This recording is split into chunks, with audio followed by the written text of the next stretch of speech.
Boa noite. Entre meados de 1764 e 1767, os moradores da pequena província francesa de Gévaudan foram aterrorizados por uma horrível criatura lupina, que passou a ser conhecida como a Besta de Gévaudan. A criatura foi avistada e descrita como um monstro semelhante a um lobo, que vagava pela região. Também teve a sua semelhança em altura, sendo quase do tamanho de uma vaca. Em suas patas existiam garras afiadas, e sua pelagem era escura como a noite. A sua cabeça era maciça, semelhante a um mastim, com orelhas pequenas e retas. Além de uma boca excepcionalmente grande, repleta de enormes presas, essa criatura mantinha mais do que uma aparência medonha e horrenda. A criatura parecia dotada de uma grande maldade, que a impelia a matar pelo simples prazer de fazê-lo.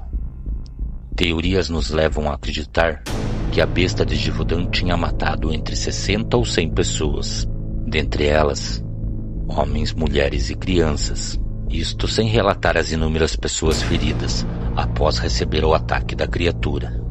Mas a única coisa que se sabe é que o caso era real e que a proporção de vítimas foi muito maior, uma vez que causou comoção em todo o país e também veio a ser conhecido não somente em outras partes da Europa, mas também em muitos outros países vizinhos.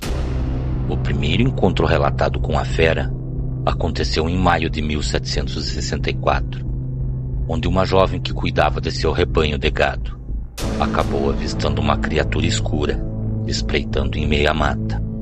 Esta jovem contou que uma criatura horrenda saltou da mata, investindo ataques contra os animais, e que alguns touros que se encontravam às beiras da mata foram os primeiros a receber a investida da criatura. Também conseguiram revidar ao ataque, se defendendo com os seus chifres. A criatura atacou por uma segunda vez, lutando contra os touros, um comportamento incomum para um lobo, então foi repelida por mais uma vez. Os pobres animais conseguiram afugentar a criatura por um pequeno tempo, que foi o suficiente para a mulher escapar, chegar até ao seu vilarejo onde morava, e lá ela contou tudo o que havia acontecido. Muitos homens da vila se armaram e foram até o local, e lá encontraram alguns animais feridos, mas nenhum sinal da criatura. Apenas um mês depois, o que todos acreditavam ser apenas um lobo apareceu novamente. E infelizmente dessa vez, o ataque terminou em tragédia, com a morte de uma menina que não conseguiu escapar da fera. O corpo da menina foi encontrado próximo a um córrego, onde ela sempre tinha o costume de encher um cântaro de água. Ela havia sido horrivelmente mutilada, e seu coração, segundo as histórias, fora devorada pela criatura. E a partir de tudo isso, em apenas alguns meses, a região mergulhou em um clima de apreensão, pois à medida que a enorme criatura negra prosseguia, sua matança era muito maior. Também aparentava ter desenvolvido um gosto especial por mulheres e crianças. Era uma época em que mulheres pastoreavam seus rebanhos, e com isso se distanciavam muito de seus vilarejos, à procura de pasto para suas criações. A forma como a fera atacava também era incomum para um predador. A criatura tinha como principal a cabeça de suas vítimas, ignorando os braços e pernas, membros em que lobos tendem a atacar. As vítimas que recebiam os fatais ataques e não eram inteiramente devoradas, eram encontradas com suas cabeças decepadas ou completamente desmembradas de seu corpo, algo que nunca se tinha ouvido falar até então. A decorrência em grande número de ataques e vítimas fatais só aumentava. Muitas pessoas passaram a acreditar que havia mais de uma fera. Alguns também diziam ter visto o enorme lobo negro andando com outros animais, e que ele parecia liderar.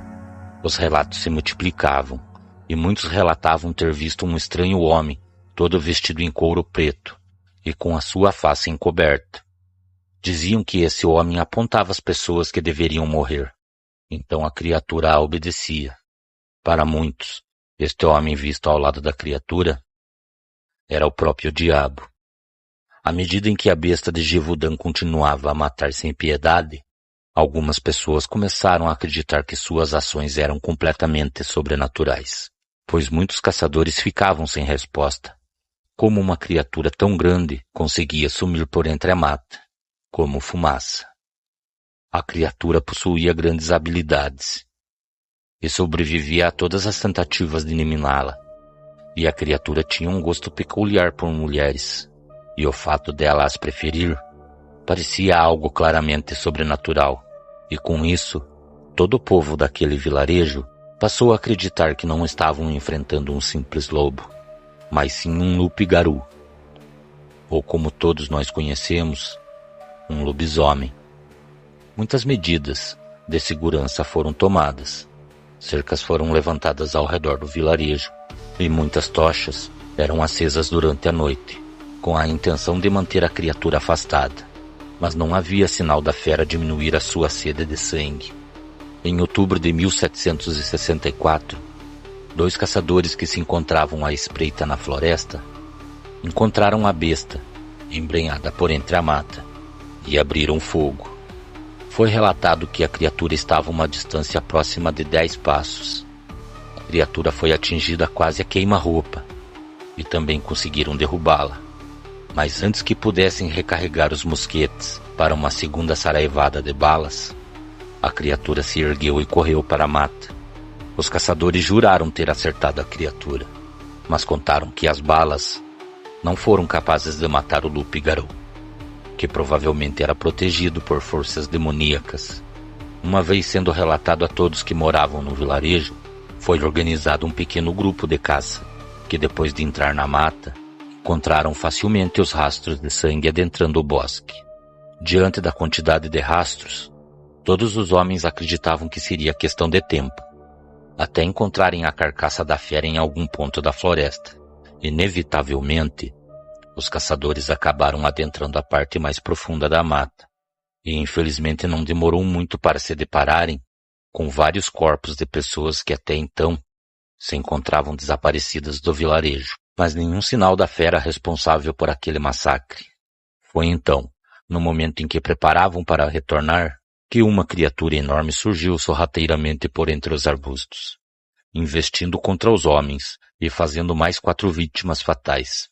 Os caçadores que conseguiram escapar do ataque contaram que dispararam inúmeras vezes, mas cada vez que a besta era baleada, ela se levantava e atacava novamente. Foi então que acharam melhor fugir sem olhar para trás. Depois disso, o pânico se instalou, não somente no vilarejo, mas em toda a região. As histórias sobre os ataques da fera se espalharam, carregadas por caçadores. Logo não havia um caçador na França que não tivesse ouvido falar da maligna besta de Gévaudan. Depois de vários boatos estarem se formando, muitos grupos de caça, compostos de vários homens que se encontravam a pé ou montados e também armados com mosquetes potentes, longas lanças de caça e mastim farejadores, o chefe da milícia local, o capitão Duramel, reuniu e organizou um pequeno grupo de voluntários, que até onde se sabe através de registros existentes, foram formados por 17 caçadores, montados a cavalo. Também mais de 40 mosquetes, que já se encontravam carregados e prontos para ser usados. E uma grande quantidade de cães de caça. Infelizmente, com tal mobilização entre os caçadores, todos os lobos que foram encontrados pelo caminho e viviam na região acabaram sendo abatidos. Segundo as contas, mais de 200 animais foram mortos, mas nenhum deles se parecia com a elusiva besta de Gévaudan. Em pontos estratégicos, também foram colocadas armadilhas. Deixaram ovelhas em lugar de fácil acesso, vigiado noite e dia. O desejo de abater a criatura era tão grande que levou alguns caçadores até mesmo a se vestirem com roupas de mulheres, para tentar atrair a fera. Mas nenhuma dessas estratégias teve êxito. Foi então que no mês de novembro, o grupo de caçadores formado por Duramel avistou a fera e passaram a persegui-la pela floresta, mas a perderam em uma área onde os cavalos não conseguiram adentrar. Devido à dificuldade que os cavalos tinham para adentrar a tal parte da mata, os caçadores decidiram continuar o caminho a pé, e depois de se encontrar com a enorme criatura em uma clareira, dispararam contra ela. Supostamente a alvejaram repetidas vezes, e mesmo depois que a fera recebeu uma grande saraivada de balas, a criatura conseguiu escapar para dentro do bosque. Os caçadores, acreditando que o animal não poderia sobreviver a todos os ferimentos, retornaram a Gévaudan, onde foram recebidos como heróis. Muitos dias se passaram, sem ouvir nenhuma notícia de avistamento ou rumores de ataques da fera. Foi então que no mês de dezembro, bem próximo do Natal, o vilarejo recebeu a infeliz notícia que uma mulher se encontrava desaparecida há alguns dias. Um grupo de busca foi formado entre os homens do vilarejo, e depois de adentrarem a mata, acabaram encontrando o que sobrou do seu corpo, terrivelmente mutilado em uma ravina. E com isso, os moradores cogitavam entre si que o pesadelo não tinha acabado. A credibilidade do capitão Duramel caiu por terra, e ele foi destituído de sua posição, depois que um de seus homens de muita confiança quase foi linchado por uma multidão furiosa na Grande Paris. Os fatos foram recebidos como reprovação. Muitos críticos da monarquia diziam que a fera estava fazendo o rei de tolo, e que o monarca não era capaz de zelar e nem cuidar da segurança de seus súditos. Agitadores falavam que o rei não era capaz de se livrar de um simples animal selvagem. Alguns afirmavam que um nobre renegado estava por trás das mortes, mas para outros, o tal nobre seria o próprio lobo demoníaco, no qual se transformava nas noites de lua cheia. Uma grande recompensa foi prometida para quem matasse a fera e apresentasse o seu corpo, e com isso, o rei deu ordem a um emissário real para que viajasse até a região de Gévaudan e que viesse a espalhar a notícia de que o caçador que eliminasse a fera receberia uma verdadeira fortuna. O rei ordenou que a fera de Gévaudan tão logo fosse morta, que seus restos mortais fossem expostos em Paris, como forma de acalmar a população.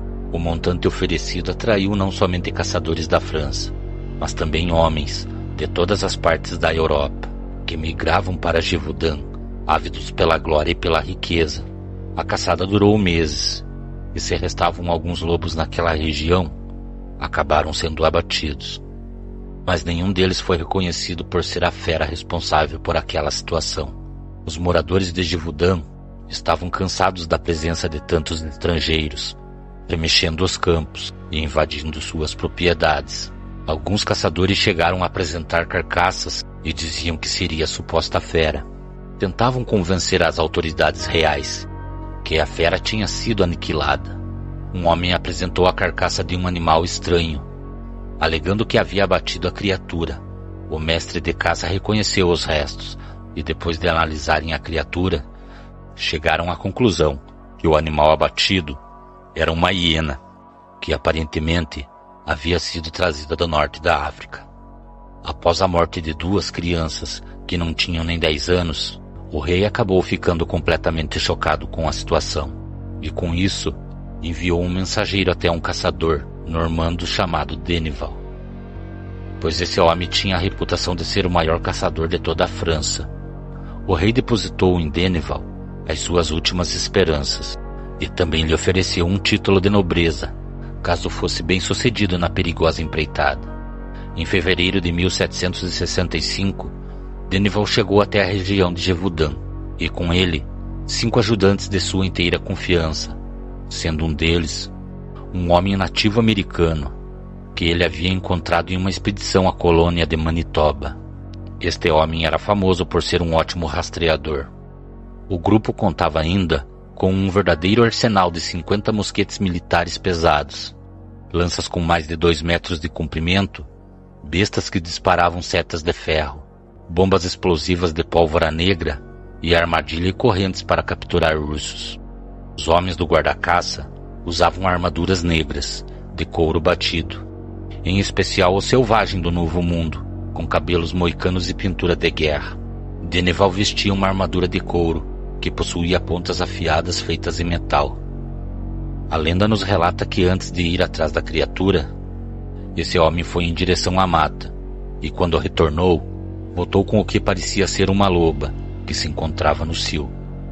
Depois de depositar o seu sangue em alguns recipientes, derramou em todo o seu traje. O fedor que exalava era repugnante, mas ele estava confiante de que isso atrairia a fera. Então os caçadores de Dennival logo ganharam a companhia do jovem Jack Dennis. Dennis era um rapaz de 17 anos, que conhecia como ninguém a floresta.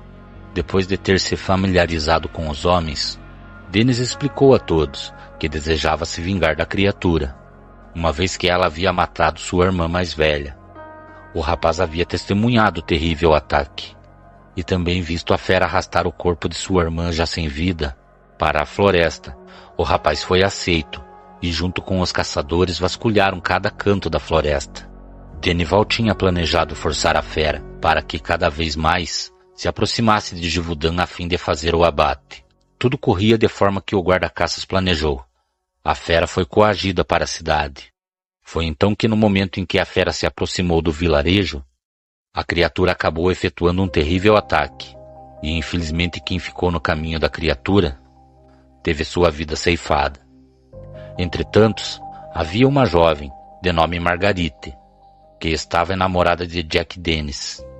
Tal perda o deixou furioso, e junto com os aldeões se armaram com todos os tipos de ferramentas, paus e pedras, e penetraram a floresta, seguindo o rastro do lobo. Depois de já estarem em um ponto da floresta onde nem a luz do sol conseguia transpassar os galhos das árvores, acabaram sendo atacados pela fera, que acabou dizimando homem por homem, e se não fosse a chegada de Dennival e os caçadores, o jovem Jax também teria sido morto pela criatura. Diz a lenda que os cabelos do rapaz ficaram totalmente brancos, e que ele pareceu envelhecer décadas em sua aparência.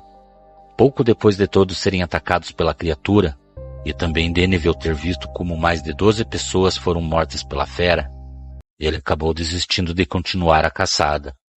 Ele também entendeu que aquele ser não era apenas uma fera que buscava suas vítimas, e acabou acreditando que o ser que fazia tudo isso era um ser maligno, uma criatura que foi liberta do inferno, e que acabava matando quem cruzasse seu caminho somente pelo prazer de poder estar esquartejando a carne humana. Não há o que fazer, teria Dennival escrito ao rei se desculpando. A fera nos iludiu a entrar na floresta, a fim de atacar impunemente o vilarejo. Claramente, estamos diante de algo que desafia a razão e que age impelida pelo desejo de matar. Temo que nossa presença aqui apenas a torna mais selvagem e vingativa. Perturbados pela distância do guarda-caça, a maioria dos caçadores também partiram. E com isso, a criatura se sentiu livre para agir impunemente. A fera prosseguiu impiedosa, e não demorou muito para que mais uma vítima de seu feroz ataque fosse encontrado. Dessa vez foi um rapaz de 14 anos.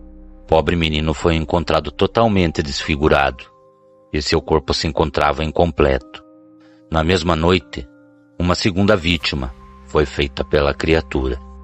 Era uma mulher que por aqueles dias tinha dado à luz, e no momento do ataque, carregava em seus braços seu filho recém-nascido. Com tantos acontecimentos que vinham acontecendo, o rei ficou furioso com a carta do guarda-caça e ordenou que Dennival fosse trazido à sua presença. Dennival, temendo sofrer represária, acabou fugindo para outro país, assim desaparecendo da história. Um dos conselheiros de Luís XV indicou um homem para assumir o lugar do guarda-caça. Ele era um renomado taxidermista parisiense e já havia caçado todo tipo de presa na Europa e na África.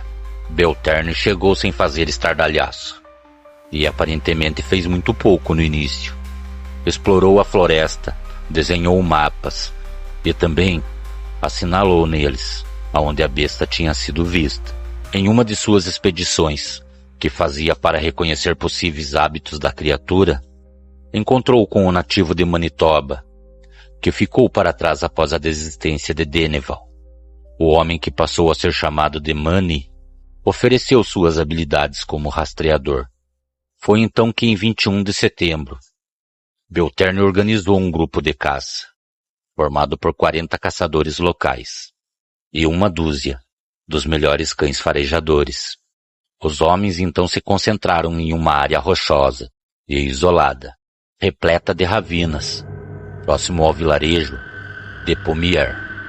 Parecia lógico para o taxidermista que o lobo usava esse lugar, cheio de cavernas como covil, e poderia lhe proporcionar um bom esconderijo e dispor de água potável.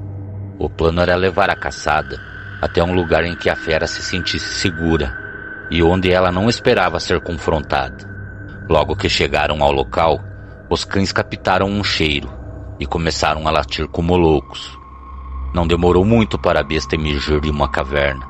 Um dos homens deu o alerta e, em seguida, Belterne disparou com o seu mosquete, acertando em cheio o dorso da fera. A criatura ainda saltou, derrubando um dos homens, mas imediatamente os outros abriram fogo, crivando o loup-garou com tiros certeiros. Um dos caçadores teria atirado e arrancado o olho esquerdo da criatura, e o projétil teria se alojado no crânio da fera. A criatura tão logo recebeu a forte saraivada de balas, ganiu e caiu morta. Isso era o que todos pensavam. Enquanto os homens comemoravam, acreditando que tinham exterminado a famigerada besta de Gévaudan, não notaram que a criatura se movimentava devagar. De repente se ergueu e investiu novamente com uma ferocidade sobrenatural. Uma segunda saraivada de balas foi disparada, e finalmente a fera acabou tombando por terra. O golpe final foi desferido por Manny, armado com uma afiada machadinha. Saltou sobre a fera. Sua arma caiu pesadamente, despedaçando o crânio da besta. Então os homens se colocaram a golpear a carcaça, com baionetas e lanças compridas, até reduzi-la a uma coisa grotesca e sanguinolenta. Então os caçadores amarraram o que havia restado da fera em um estrado e a arrastaram até Pommier. Belterne examinou cuidadosamente os restos da fera e tentou preservar a criatura a fim de levá-la até o rei. Mas apesar de seus esforços, a carcaça havia recebido muitos danos durante a caçada. Tudo que ele conseguiu salvar foram as orelhas, os dentes e o rabo. Todo o resto foi queimado e enterrado nos arredores do vilarejo de Gévaudan. Por mais de um ano, as coisas ficaram tranquilas em Gévaudan e a vida foi voltando ao normal. Então, na primavera de 1767, as mortes reiniciaram. 2 crianças haviam desaparecido, e o corpo de uma mulher sem a cabeça foi achado em um descampado. Belterne foi chamado para retornar a Gévaudan, mas ele afirmou que aquelas mortes não eram o trabalho de nenhuma criatura, e sim de um maníaco. Em 19 de junho do mesmo ano, um nobre local organizou a maior caravana já vista para encontrar o rastro do animal. Mais de 300 homens a pé e montados vasculharam cada centímetro do bosque e nada foi encontrado. Na época, um homem misterioso, chamado Jean Chastel, passava pela região. Ele era um conhecido de Jack Dennis e se ofereceu para exterminar a fera. Ao contrário dos outros, ele não era um caçador experiente, mas sim um especialista em folclore e superstições. Chastel afirmava que o responsável pela nova onda de mortes não era um simples lobo, mas uma besta sanguinária que se encontrava aprisionada no corpo de um homem. A luz da lua fazia com que a fera no interior do ocupado viesse à tona, com o incontrolável desejo de matar. O espírito do lobo de Gévaudan havia contaminado esse homem, o transformando em um assassino. Ele era um loup-garou. O especialista conseguiu convencer as pessoas de Gévaudan a doar objetos de prata e, quando tinha o suficiente, mandou derreter tudo, a fim de reproduzir projéteis que foram abençoados pelo padre local. O plano de Chastel era atrair o lobisomem para os limites do bosque. Ele preparou o lugar cuidadosamente e, acompanhado de Dennis, recitou uma série de orações. Na alta madrugada, os dois perceberam um movimento na mata e ficaram alerta. Foi então que, de repente, uma besta em forma de lobo saiu sorrateiramente da floresta e avançou na direção dos dois. Chastel disparou com a sua pistola, e os projéteis de prata pura vararam o corpo da besta, que caiu fulminada. O monstro foi estripado, e dentro dele encontrou-se os restos de uma criança que havia desaparecido na véspera. A besta foi embalsamada e levada de cidade em cidade para que as pessoas pudessem vê-la, em troca de uma pequena contribuição, é claro. Infelizmente para a ciência moderna, os métodos de preservação da época não eram bons o bastante, e o que restou da fera acabou chegando até Paris em um estado deplorável. O fedor incomodou o rei de tal forma que ele ordenou que os restos fossem levados de sua presença imediatamente. Havia informações contraditórias a respeito do que aconteceu com a besta.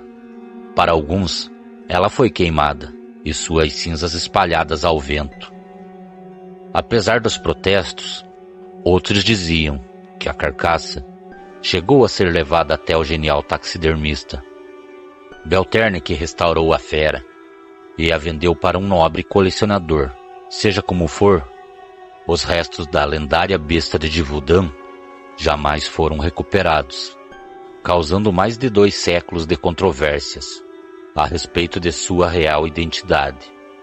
É claro, tudo isso é mera especulação, uma vez que não há como determinar historicamente se houve mais de uma besta de Givaudan.